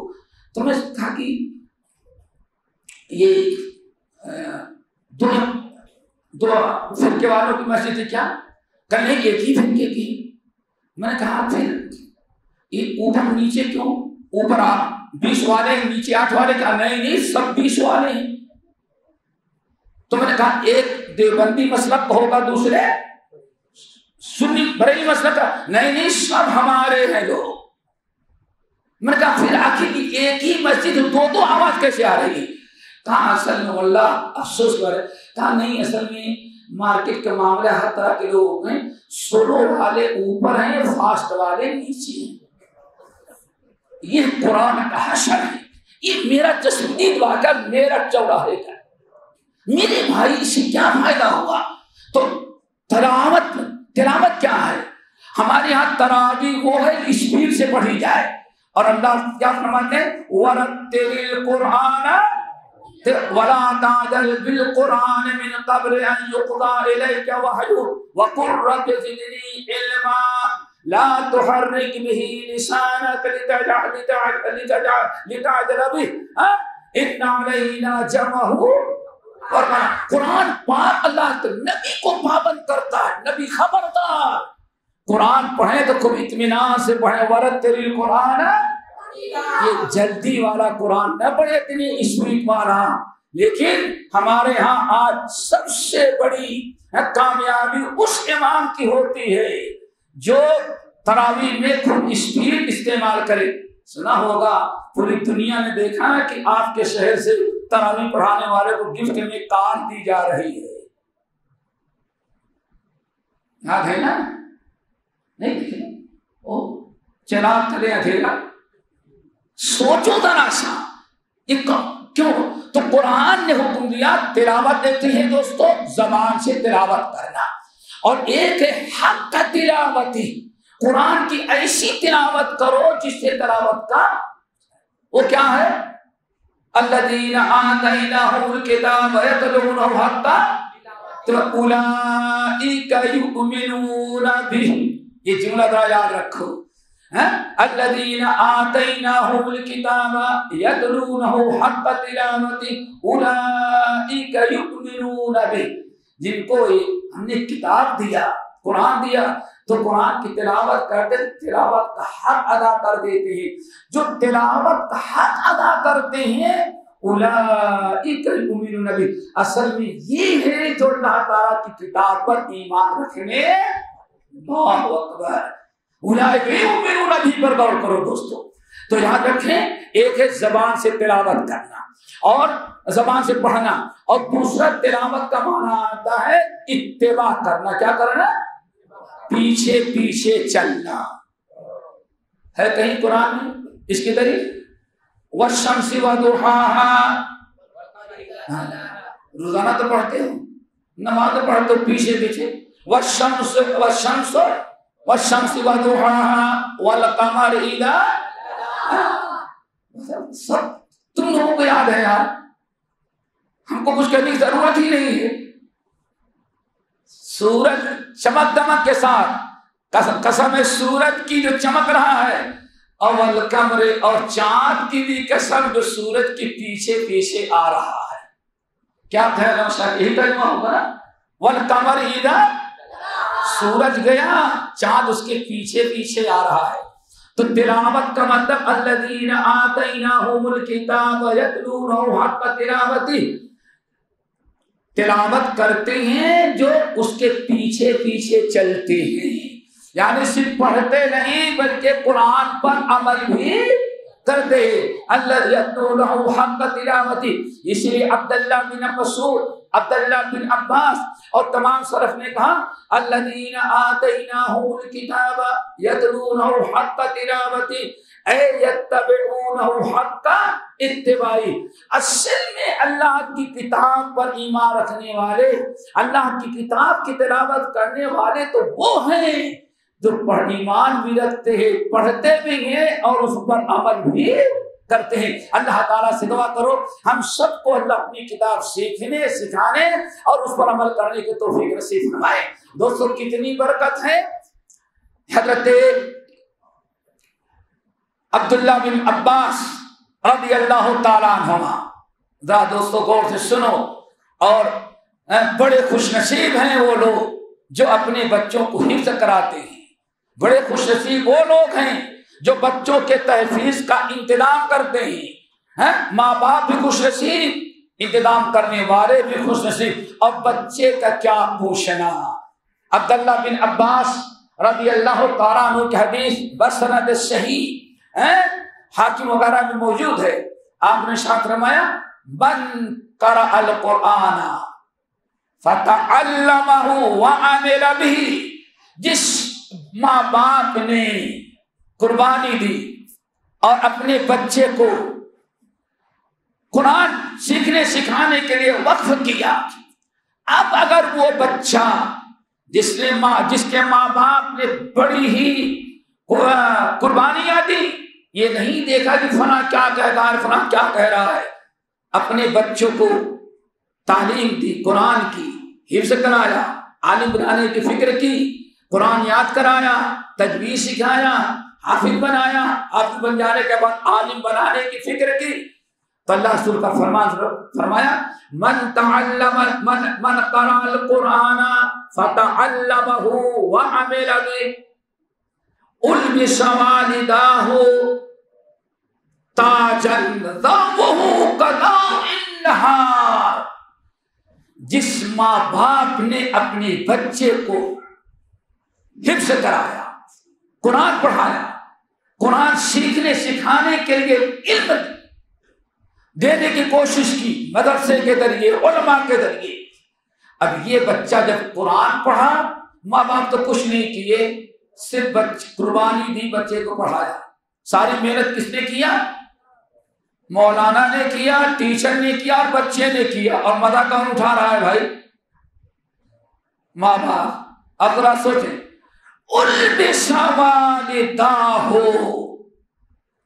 جس ماں باپ نے اپنے بچوں کے لیے یہ قربانی دی، اپنے بچوں کو حفظ کرایا، عالم بنایا، فاضل بنایا، قاری بنایا، قیامت کے دن اور اس بچے نے پڑھا اور قرآن پر عمل کیا۔ قیامت کے دن بچے سے پہلے اس کے ماں باپ کو اللہ تعالیٰ بلائیں گے اور دونوں کو تاج پہنائیں گے۔ اللہ اکبر! کیا پہنائیں گے؟ تاج۔ اور تاج کیسا ہوگا؟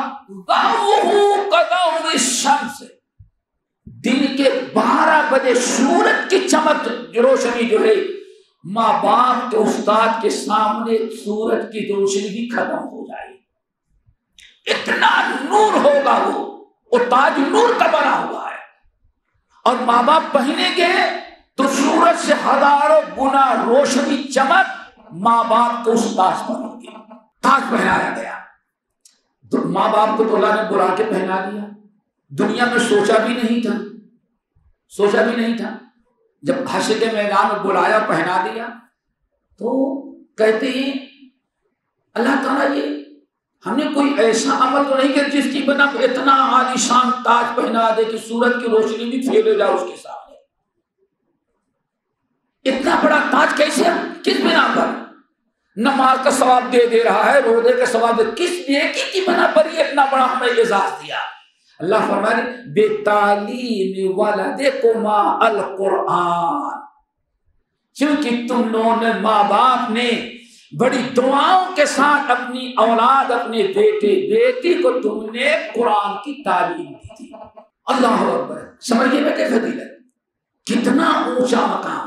ایک حدیث علامہ البانی رحمۃ اللہ نے صحیحہ کے اندر نقل کی، بڑی عجیب سے، ذرا دعا کرو کہ اللہ تعالیٰ ہمارے ماں باپ کے اندر اور بچوں کے اندر شوق پیدا کر دے۔ ہمارے باپ تو خود نہیں، آپ لوگوں کا باپ، ہمارے باپ تو بہت جی بیچارے، سمجھے؟ نبی صلی اللہ علیہ وسلم ارشاد فرماتے ہیں حشر کے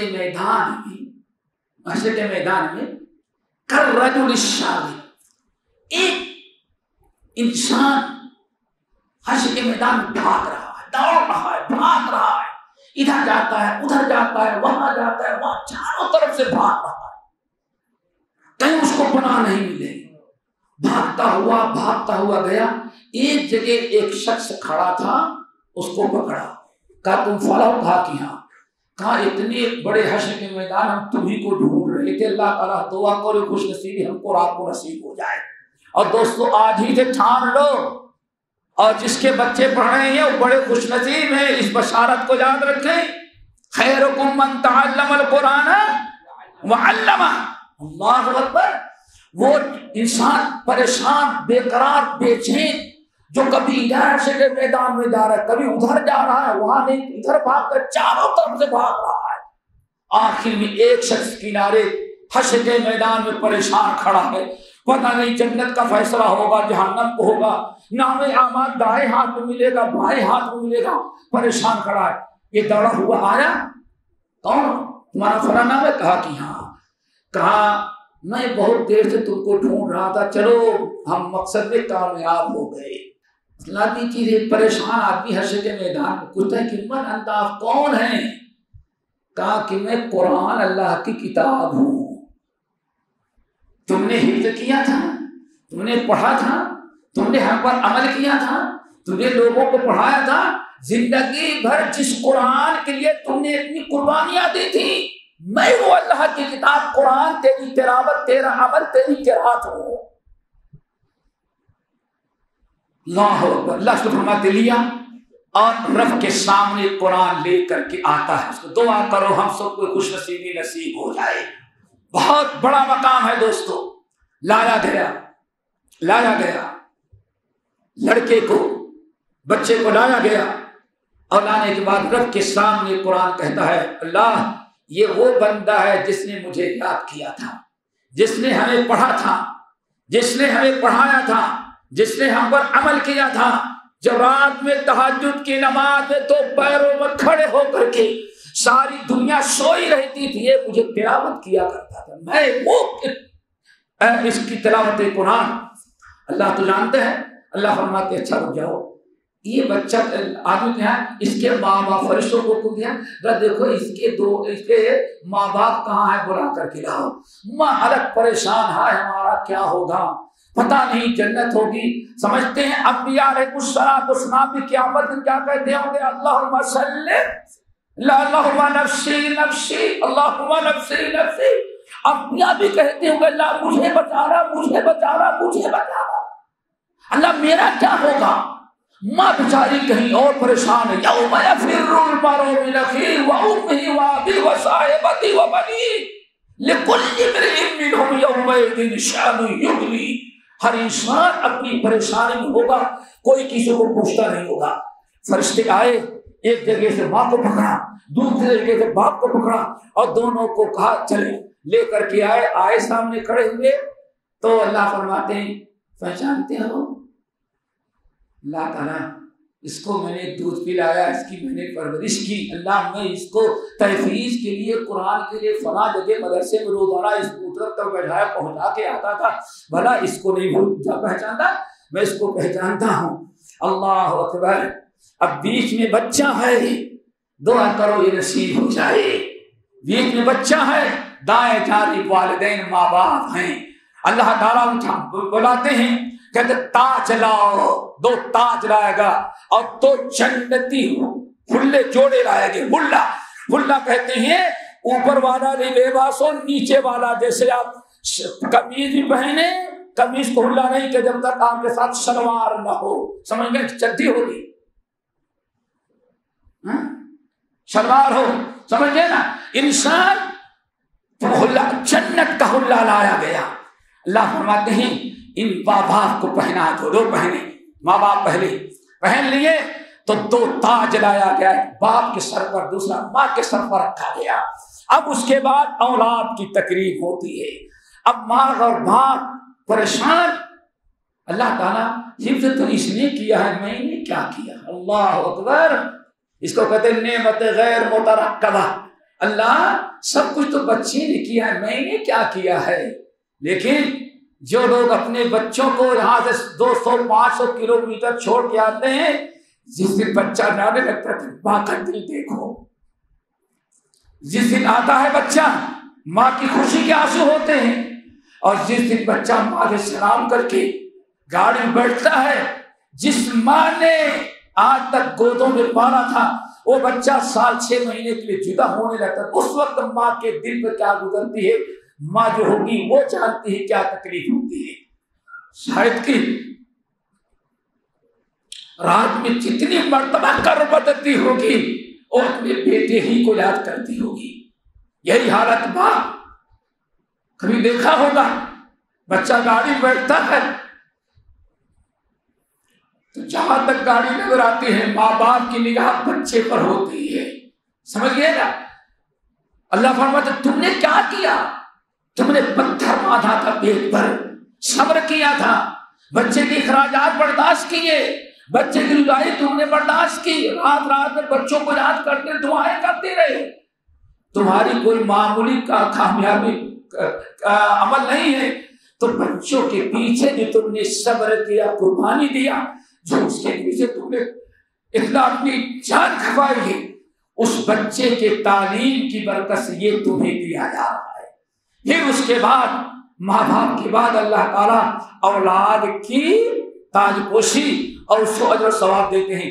اور پھر ہوتا ہے کہ دنیا میں بچے کی تعلیم کے لیے تمہارے درمیان جدائی تھی، اب جدائی کبھی نہیں ہوگی، اسی عالم حافظ، اسی قرآنی اور اسی دیندار بچے کے ساتھ ہی ماں باپ کو کہا جائے تم کو بھی جنت میں رکھ دیا جائے گا۔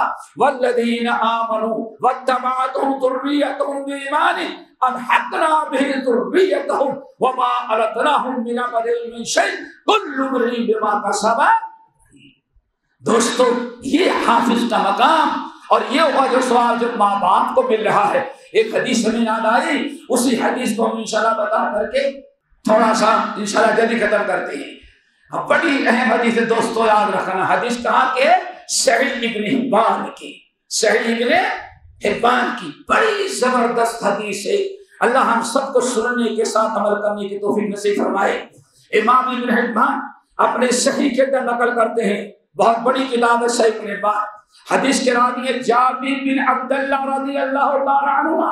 جابر بن عبداللہ رضی اللہ تعالی عنہ کہتے ہیں کہ میں نے اپنے کانوں سے نبی صلی اللہ علیہ وسلم کو فرماتے ہوئے سنا, قرآن کی 4 خوبیاں ہیں. ہر ماں باپ, ہر انسان, ہر بچہ, ہر بوڑھا, ہر جوان ابھی زندہ ہے, اس حدیث کو سننے کے بعد اپنا فیصلہ کر رہے. دوستو اللہ سے فرمایا القرآن شافع, القرآن شافع مشفع مشفع ماہر مصدق فمن جعله امامه قاده الى الجنة ومن جعل خلف ظهره قاصاته الى النار او كما قال عليه الصلاة والسلام. آپ نے فرمایا, خطاب کر رہے تھے آپ نے فرمایا لوگوں یاد رکھنا القرآن شافع, قرآن قیامت کے دن شفاعت کرنے والا ہوگا. اللہ اکبر. دعا کرو ہم سب رب کے سامنے کھڑے ہوں تو قرآن شفاعت کرتے ہوئے میرے سامنے آئے. آج پیروں فقیروں کی شفاعت کی بڑی فکر ہے, دامن پکڑ کر مچل جائیں گے. آج ہمارا یہ عقیدہ بنا ہوا ہے, اور سچی شفاعت کرنے والا قرآن ہے. قرآن سے ایسے نہیں جڑتے, قیامت میں قرآن ہماری شفاعت کرے. اللہ نے فرمایا نمبر 1 القرآن شافع, قرآن اپنے عمل کرنے والے, اپنے پڑھنے والے, اپنے پڑھانے والے بچوں کے پڑھانے والوں کے حق میں قیامت کے دن شفاعت کرے گا. کیا کرے گا بیٹے؟ اور کیسے شفاعت کرے گا, کیسے کرے گا؟ رمضان میں حدیث مشاہد سناتے ہوں گے, بندہ کھڑا ہوگا رب کے سامنے, لیس بینہ و بینہ ترجمان, رب ہوگا, رب کے سامنے رب کا بندہ ہوگا. نہ کوئی نبی ہوگا وہاں شفاعت کے لیے, نہ پیغمبر ہوگا, نہ رسول ہوگا, نہ کوئی فرشتہ ہوگا, اور ہمارے لم دھڑم بلم کا تو پتہ ہی نہیں ہوگا کہاں ہے وہ, جن کی صفات پر بھروسہ کر کے بیٹھے ان کا نہیں پتا ہوگا. لیس بینہ و بینہ ترجمان, بندے اور رب کے درمیان کوئی ترجمانی کرنے والا نہیں. یہ بھی نہیں کہہ سکتا کہ ہاں میں عربی نہیں جانتا, اللہ اکبر مراٹھی جانتا ہوں, کیسے نہیں, ہر زبان انسان سمجھے گا. لیس بینہ و بینہ ترجمان. اللہ تعالیٰ کے سامنے بندہ کھڑا ہوا ہے, بندہ خوفزدہ ہے, پتہ نہیں اللہ تعالیٰ کیا حساب کتاب کے بعد رزلٹ کیا آئے گا.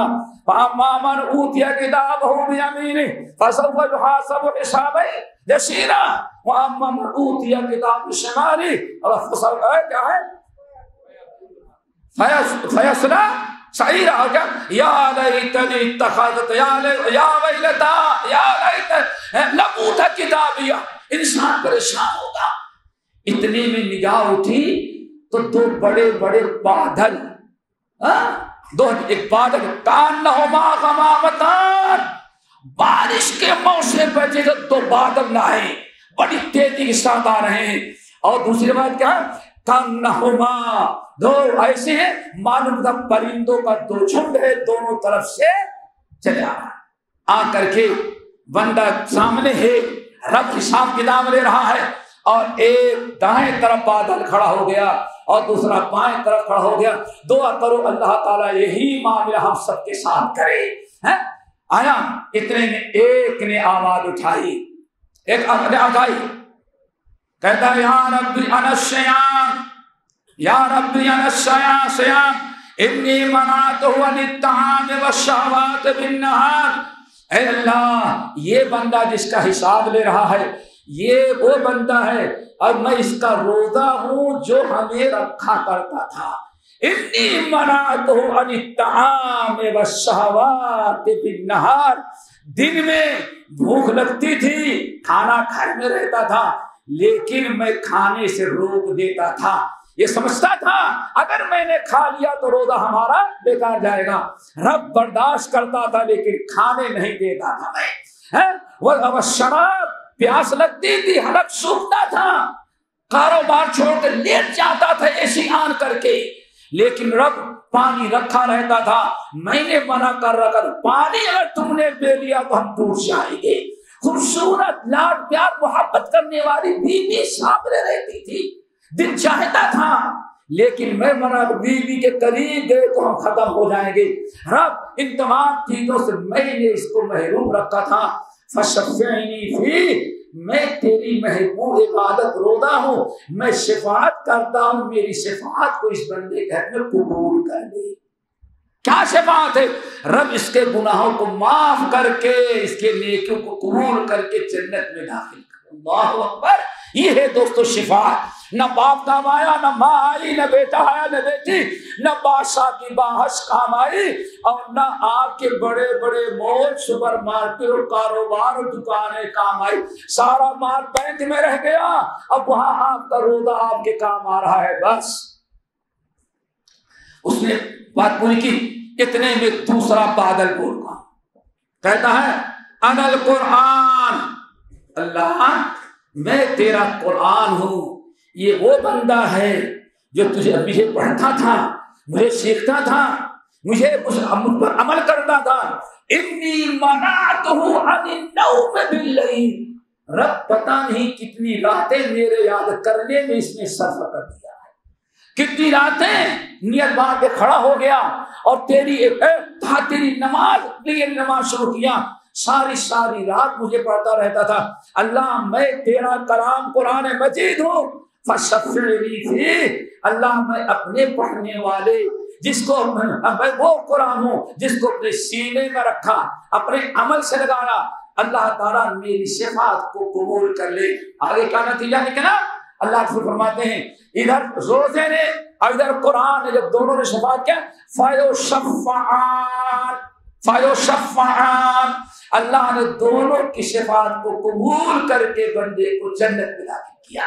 بلکہ امام خطیب بغدادی رحمت اللہ نے کتاب العلم کے اندر یہاں تک نقل کیا کہ اللہ رب العالمین فرماتے ہیں اے میرے بندے, اے میری عبادت روزہ اور اے میری کتاب قرآن ہم نے تیرے حوالے کر دیا, اور لے جائے دونوں مل کے اسے جنت میں پہنچا دیا. اللہ اکبر. دعا کرو یہی حشر ہو قرآن کا, یہی معاملہ ہمارا قرآن اور تلاوت قرآن, حفظ قرآن, قرآن کا پڑھنا, قرآن کا عمل کرنا اور روزہ رکھنا, قیامت میں ہمارے اپنے ایسے ہی شفاعت کرے. تو حدیث کیا تھی؟ القرآن شافع, القرآن شافع مشفع. بہت لوگ ہوں گے شفاعت قبول نہیں کی جائے گی, لیکن اللہ کے رسول نے کیا فرمایا؟ القرآن شافع, قرآن ایسی شفاعت کرنے والا ہے کہ مشفع, قرآن نے جس کے حق میں شفاعت کر دیا اللہ اس کی شفاعت کو کبھی رد نہیں کرے گا. قرآن نے جس کے حق میں شفاعت کر دیا اس کی شفاعت اللہ قبول ہی کرے گا. اللہ تعالیٰ سے دعا کرو ہم ہر ایک کے حق میں قرآن شفاعت کرے. نمبر 2 ماہل مصدق, یا نمبر 1 اور 2 شافع مشفع. اب نمبر 3 اور نمبر 4. اب آگے ذرا سنو. ماہل مصدق, اور قرآن جس کی شکایت کر دیا. اللہ اکبر. ہاں لوگ سوچ لو یہ قرآن کہیں شکایت نہ کرے. رب اس نے سب کچھ پڑھا, سب کچھ سیکھا, دنیا کے آخری کنارے تک ڈگریاں حاصل کرنے کے لیے چلا گیا, لیکن صرف 6 انچ پیٹ بھرنے کے لیے, اپنی دنیا چمکانے کے لیے. اللہ اس نے مجھے کبھی محبت نہیں کیا, اس نے ہمیں نہیں سیکھا, اس نے ہمیں نہیں پڑھا, دنیا کی ساری چیزیں یاد کی ہیں لیکن مجھے کبھی اس نے یاد نہیں کیا. رب العالمین دنیا کی ہر بات سنتا رہا لیکن میری بات اس نے کبھی نہیں سنی. ماہر, اگر قرآن کسی کی شکایت کر دیا تو اس کی شکایت کو اللہ تعالیٰ رد نہیں کرے گا.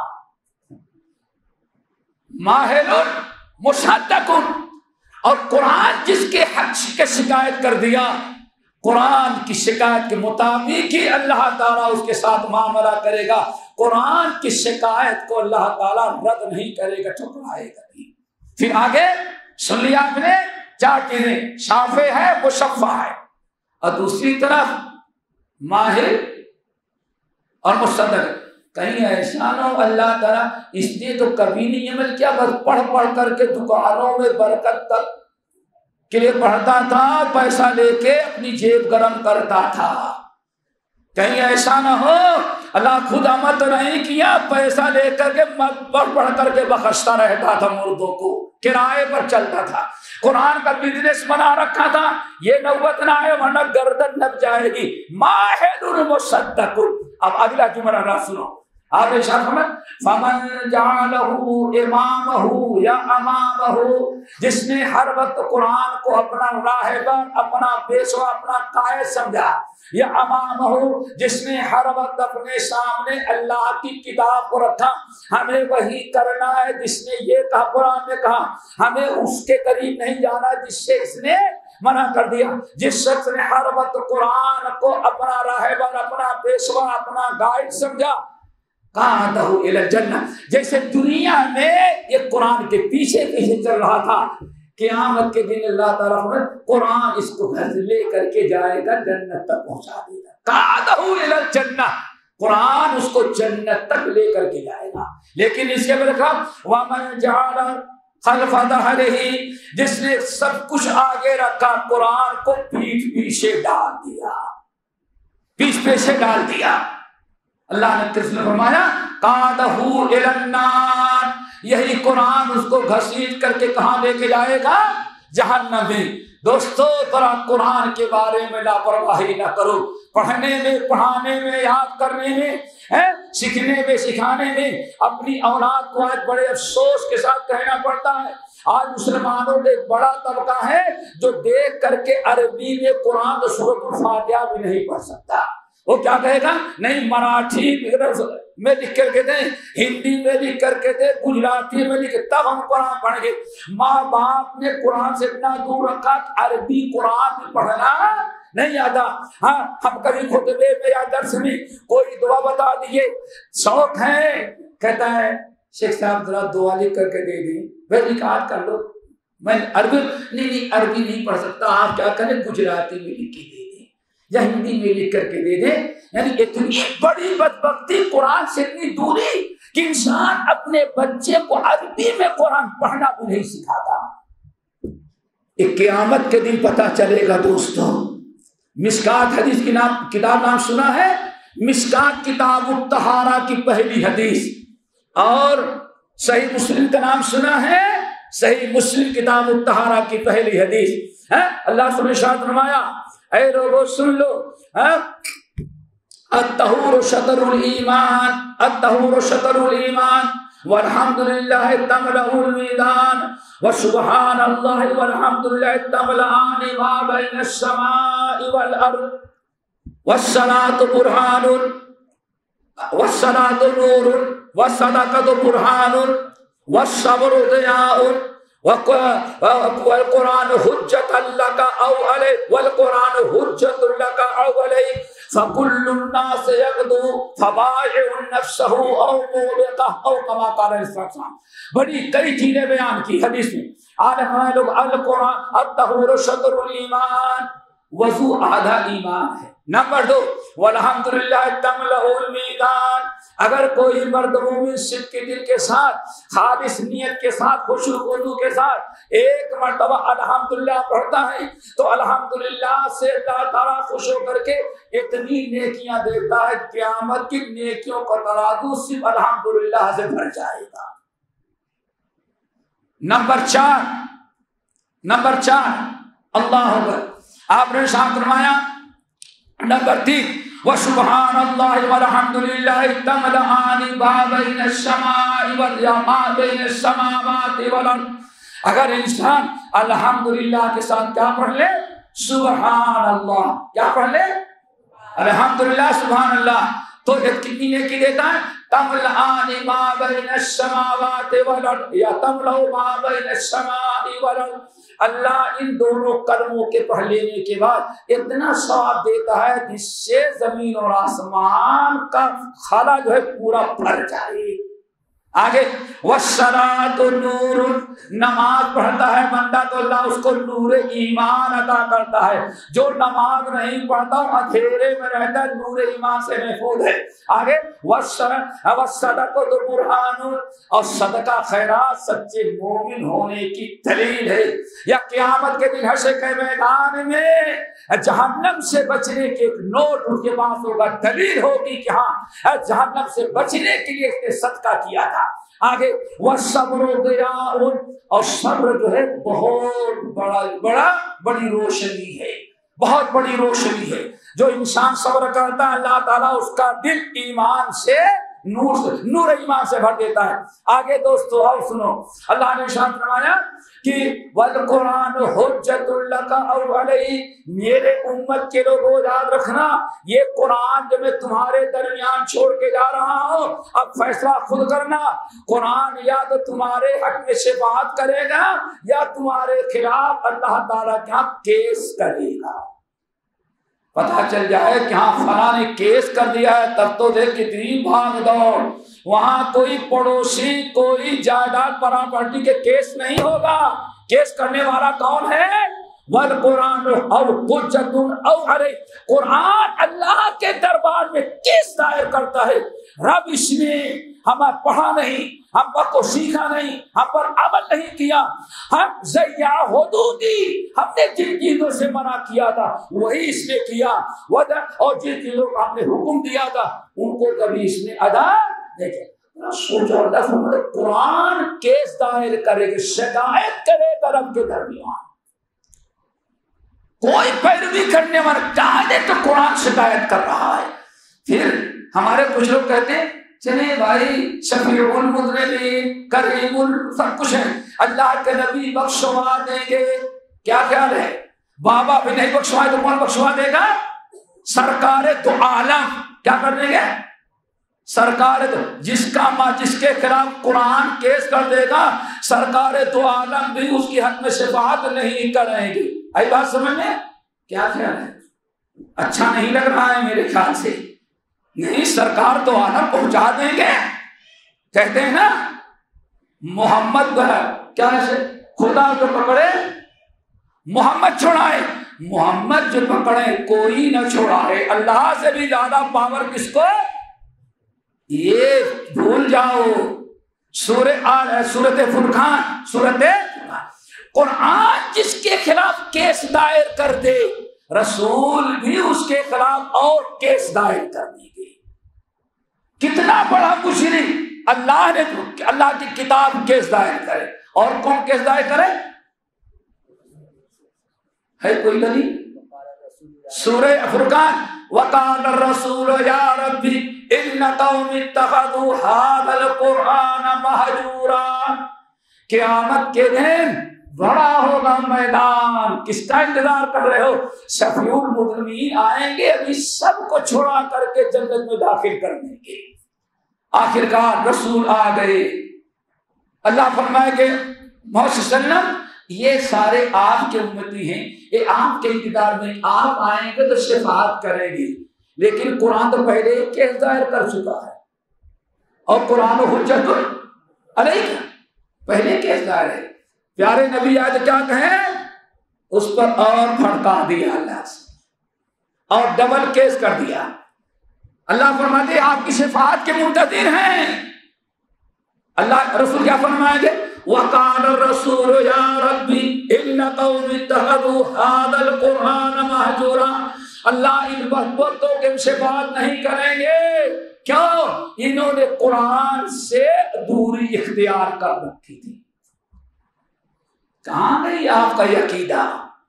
دوستو قرآن جس کے خلاف کیس دائر کر دے، القرآن حجت لک او علیہ، قرآن سے جس نے منہ موڑا اللہ کے رسول بھی اس کی شفاعت نہیں کرے۔ وقال الرسول یا ربی ان قوم اتخذوا هذا القرآن مہجورا، اور رسول کہیں گے قیامت کے اللہ انہوں نے قرآن کو چھوڑ رکھا تھا. میں ایسے بدبختوں کے معاملے میں نہیں پڑتا, میں صفات ایسوں کی نہیں کرتا. میرے بھائیوں کیا سمجھتے ہیں؟ یہاں تک کہ سورۃ نجم تو ہے, اللہ فرماتے ہیں ایسے لوگوں کی فرشتے بھی قریب نہیں جائیں گے, کوئی رحم ہی نہیں کرے گا. اور پھر ہم تو کہتے ہیں دوستو وہ تو مرنے کے بعد ہے, قیامت کے دن دنیا ہی میں سارے پریشانیاں چھا جائیں گی, ہر قسم کے بلا کر. جب کوئی قوم کتاب اللہ سے بول رہے وَمَنْ أَعْرَضَ عَنْ ذِكْرِي فَإِنَّ لَهُ مَعِيشَةً ضَنْكًا وَنَحْشُرُهُ يَوْمَ الْقِيَامَةِ أَعْمَىٰ قَالَ رَبِّ لِمَ حَشَرْتَنِي أَعْمَىٰ وَقَدْ كُنْتُ آگے قال كذلك أتتك آياتنا فنسيتها وكذلك اليوم. جس نے اللہ کی کتاب سے منہ موڑا, اللہ فرماتے ہیں آخر سے پہلے دنیا ہی میں اس کی زندگی بہت ہی زیادہ تنگ کر دیں گے, تنگ کر دیا.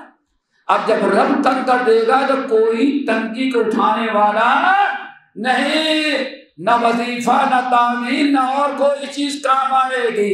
کیوں؟ رب نے تنگی.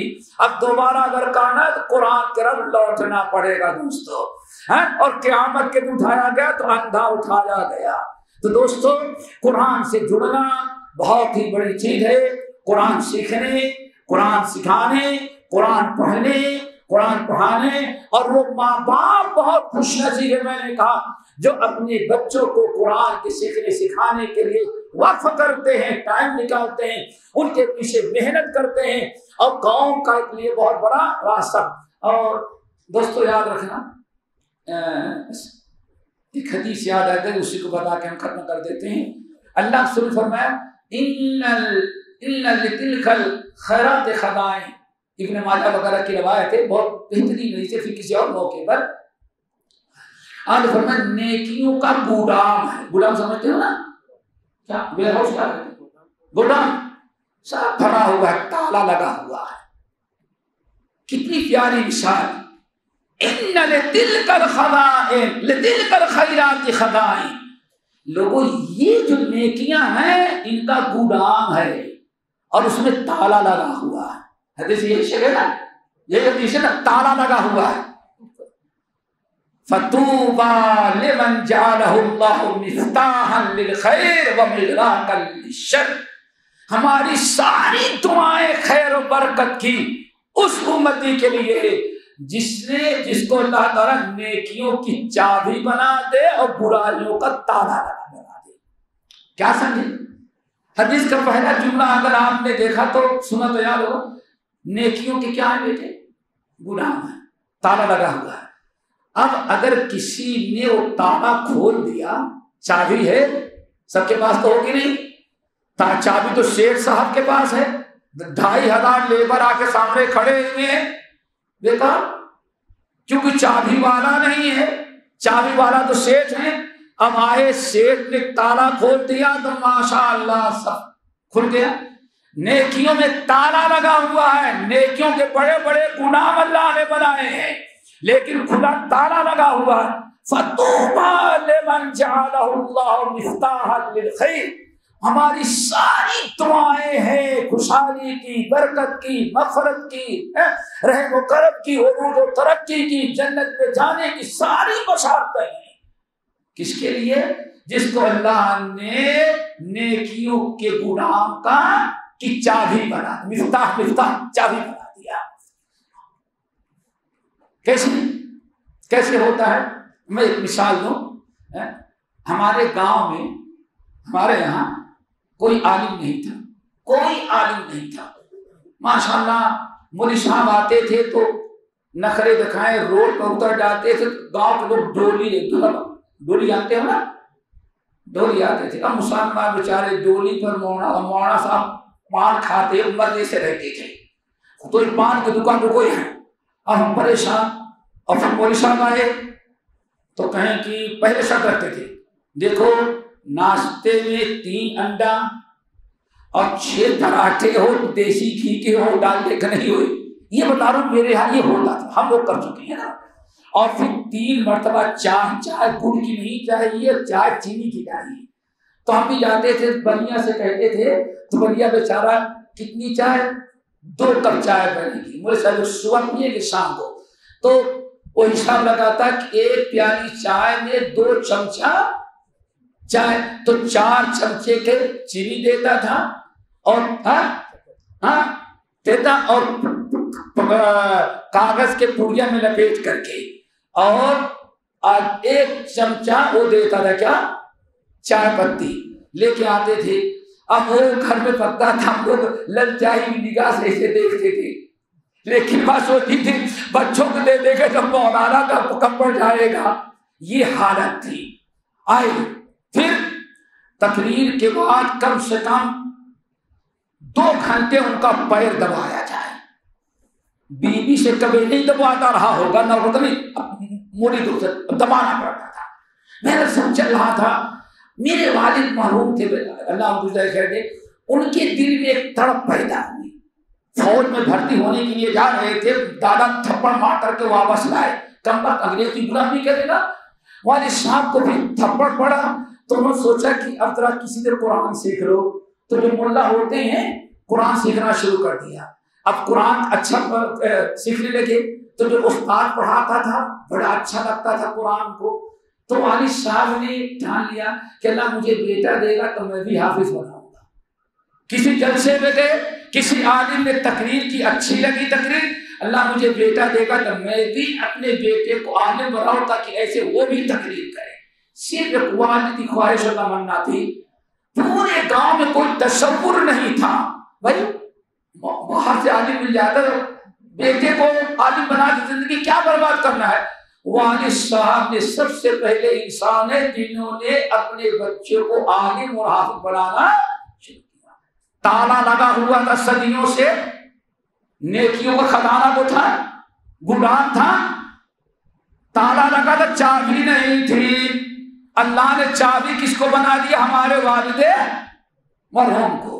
والد صاحب نے 1 بھائی کو بھیجا، 2 کو بھیجا۔ اب جب والد صاحب نے اپنے بچوں کو عالم بنانا شروع کیا تو مسئلہ تھا تالا کھولنے کا، تالا کھل گیا۔ اب جس کو دیکھو ہر آدمی اپنے بچے کو عالم اور حافظ، یہاں کی گاؤں کا سب سے بڑا ڈاکو ہے، اس نے بھی اپنے بیٹے کو حافظ بنایا۔ کہا میرا کام اپنا ہے، بچے کا کام، میں شیطان کا بندہ، کم سے کم بیٹا رہبان والا بن جائے۔ سوچے اب یہ حالت ہے گاؤں کے اندر، اگر کوئی ڈاکو بھی ہے تو سمجھتا ہے کہ بڑا عیب ہے کہ ہمارے گھر میں کوئی عالم اور حافظ۔ دیکھا آج گاؤں کے اندر کوئی ایسا گھر نہیں ہے، چاہے امیر ہو یا غریب، جس نے اپنے آپ بچے کو عالم بنایا۔ دوستو ہے مفتاح للخیر۔ اگر کوئی انسان بتانا یہ چاہتا تھا کہ اگر آپ کے ہاں محلے میں، رشتے میں، ناطے میں کوئی اپنے بچوں کو عالم نہیں بناتا، سب کو بھوک سوار ہے کچھ اور، آپ نے قربانی دی، اپنے بچے کو حافظ بنایا، اپنے بچے کو عالم بنایا، دین سے جوڑا۔ اگر اللہ تعالیٰ نے آپ کے بچے کو دیکھ کر کے اب جتنے لوگ اپنے بچوں کو اس لائن میں ڈالیں گے تو ساری دعائیں کس کو ملیں گی؟ جس نے تالا کھولا ہے علم کا، نیکیوں کا خزانہ جس نے کھولا ہے، ان کے ماں باپ کو بھی اتنا ثواب ملے گا اور اتنا ہی ثواب آپ کو ملے گا۔ کیوں؟ یہ اچھا کام آپ کے ذریعے پھیل رہا ہے۔ تو بڑے خوش نصیب ہیں ہمارے وہ بھائی اور بہن، ہماری وہ مائیں، ہماری وہ بہنیں اور ہمارے وہ بھائی جو اپنے بچوں کو حفظ کراتے ہیں اور حفظ کرانے کے بعد عالم بناتے۔ یہ پتہ نہیں کہ نہیں یہ اولاد آپ کے اندر کیا کیا خیر و برکت بنے۔ اور یاد رکھنا اگر سچی نیت سے اللہ تعالیٰ کے لیے پڑھا رہے تو یاد رکھنا دوستو، ربنا آتنا فی الدنیا، صرف بچہ حافظ و عالم نہیں بنے گا، اللہ تعالیٰ اس کی برکت سے آپ کو ضرور دنیا سے بھی مال کرے گا۔ لیکن ضرورت ہے پہل کرنے کی، اور تمام انبیاء ہمارے شیخ بیان کر رہے تھے، ضرورت ہوتی پہل کرنے کی۔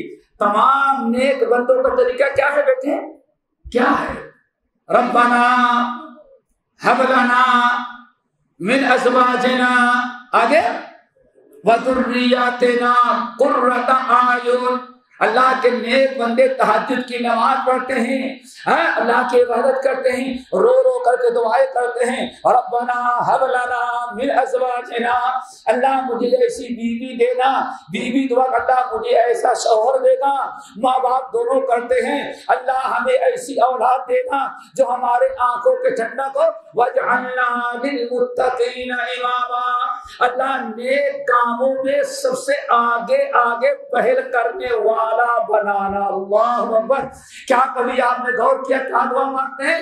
اللہ سارے محلے کے لوگ اللہ اپنے بچوں کو صحیح تعلیم دیتے ہیں، نہ عالم بناتے ہیں، نہ حافظ بناتے ہیں، نہ قاری بناتے ہیں، سب لوگ دنیا میں لگے ہوئے ہیں۔ کیا آپ چاہتے ہیں کہ آپ شروع کریں اور پورے محلے کے لوگوں کے امامت اور پیشوا رہنمائی اللہ آپ کو عطا کر دے؟ مانگتے ضرور ہیں لیکن کرنے کے لیے تیار نہیں۔ ربنا ہب لنا من ازواجنا وذریاتنا قرۃ اعین، اللہ ایسے جوڑا دے، ایسے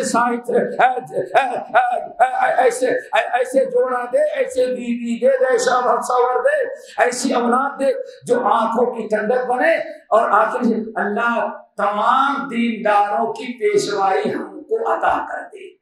پیشوائی کس کو مل جائے؟ یہ سب ماں باپ اگر آپ نے اپنے پہل کر دیا تو من سن سنتا حسنہ کہے انشاءاللہ قیامت تک اس شہر میں جو اپنے بچوں کو عالم بنائے کہ جتنا ان کو ثواب ملے گا اتنا آپ نے پہل کیا تو آپ کے نام اعمال میں ہوگا۔ اسی کو کہا جاتا ہے صدقہ جاریہ۔ میرے خالد نے وقت زیادہ لے لیا، اللہ تعالیٰ سے دعا کرتے ہیں، اپنے مشائخ سے معذرت چاہتے ہیں، ہو سکتا ہے بہت سارا پروگرام آپ لوگوں کو رہا ہو، لیکن بات نکلتی گئی۔ اللہ تعالیٰ سے دعا کریں کہ اللہ ہم سب کو ان باتوں پر کرنے کی توفیق نصیب فرمائے اور ایسا بنائے کہ اولاد اپنے سے زیادہ دنیا زیادہ ہمارے اور آپ کے لیے بنے۔ دوستو دکان یہیں رہ جائے گی، مال یہی رہ جائے گا، جو بینک بیلنس ہے وہ تو وہی رہ جائے گا۔ مر جائیں گے تو ثواب کس کا ملتا رہے گا؟ جو اولاد چھوڑ کے جائیں گی، اور اولاد اچھی بنائے گا تب کرائے سے صدقے جاریہ نہیں ہوگا۔ نہیں سمجھے؟ کرائے سے لوگ کو بلا کر کے ایک مرتبہ سال میں برسی بنا کے قرآن خوانی کر دیں گے، وہ تو آپ خرید کے، آپ نے کیا کیا والد کے لیے؟ وہاں جو قرآن اس میں بھی نہیں بیٹھے، آپ تو بریانی پکانے میں تیار نہیں تھے۔ اللہ سوچو اتنی بڑی بدبختی کیا ہوگی، ماں باپ اپنے ماں باپ گئے، ایسی اولاد چھوڑا، اولاد بھی غیروں سے دعا کروائے بس اپنے لیے آمین کہنے والی بن جائے۔ دوستو اگر کچھ سخت بات ہوئی تو معذرت چاہیں گے، ہم نے اسلام اور خیر خواہی کی نیت سے کہیے، اللہ تعالیٰ آپ سب کو مل کر توفیق نصیب فرمائے اور ایسے بار بار بیٹھنے کی توفیق دے۔ جو ماں باپ اپنے بچے کو پڑھا رہے ہیں اللہ انہیں ثابت قدم بنائے کر رکھے، اور ان کو ان کے مقصد میں اولاد ہماری حافظ بن جائے، عالم بن جائے، اللہ تعالیٰ ان کو استقامت اس پر دے، غیروں کو عبرت و نصیحت حاصل کرنے والا بنائے، اور بچے کے لیے سارے عروج و ترقی اور دین کے راستے کھول دے، اور جو کچھ اس راہ میں آئے اس پر صبر و ضبط سے کام لے۔ اقول قولی ھذا واستغفر اللہ من کل ذنب واتوب الیہ۔